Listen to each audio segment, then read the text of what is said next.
Bonjour, je m'appelle Dominique Lagrange, j'ai 56 ans, je suis mariée, j'ai un grand garçon de 30 ans.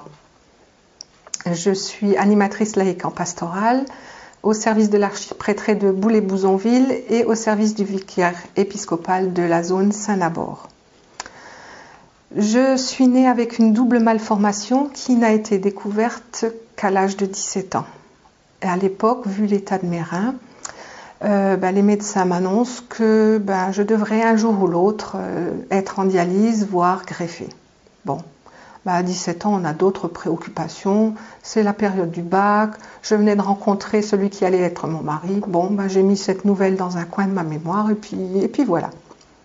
Par contre, mon frère Patrick, lui, alors âgé de 13 ans, m'a tout de suite dit « Mais si un jour tu as besoin d'une greffe, moi je te donnerai un rein. » Oui, mais à 13 ans, on est un peu jeune pour prendre ce genre de décision. Bon, je n'ai rien dit, je pensais qu'il oublierait ou qu'avec le temps il changerait d'avis.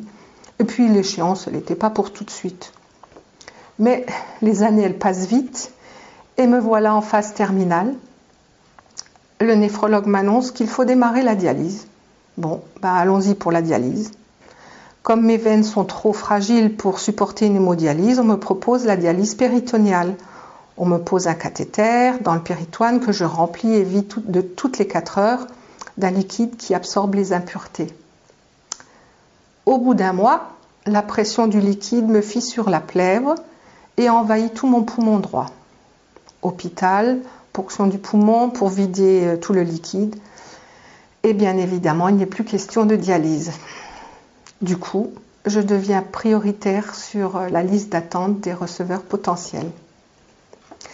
C'est là que mon frère me téléphone à l'hôpital pour me dire qu'il est prêt à me donner un de ses reins, alors qu'on n'en avait jamais reparlé depuis ses 13 ans.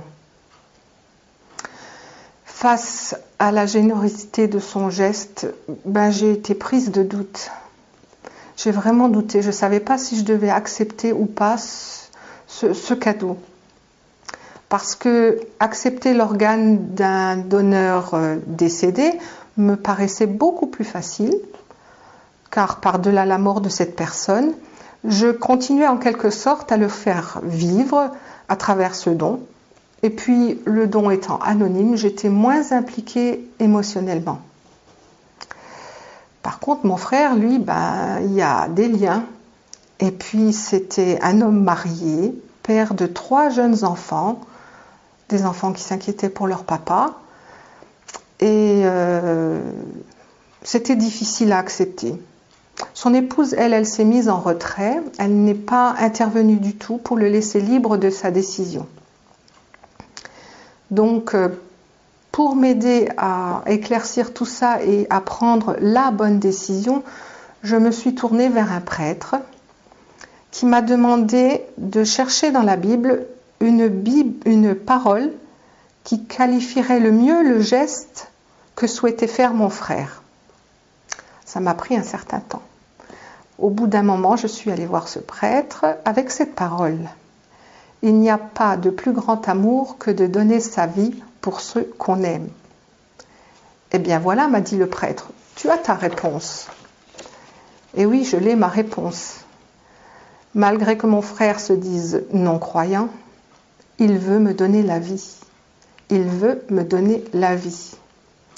Et j'ai eu l'immense bonheur de recevoir ce merveilleux cadeau la semaine avant les fêtes de Pâques. Ce geste a profondément changé ma vie et m'a profondément changé.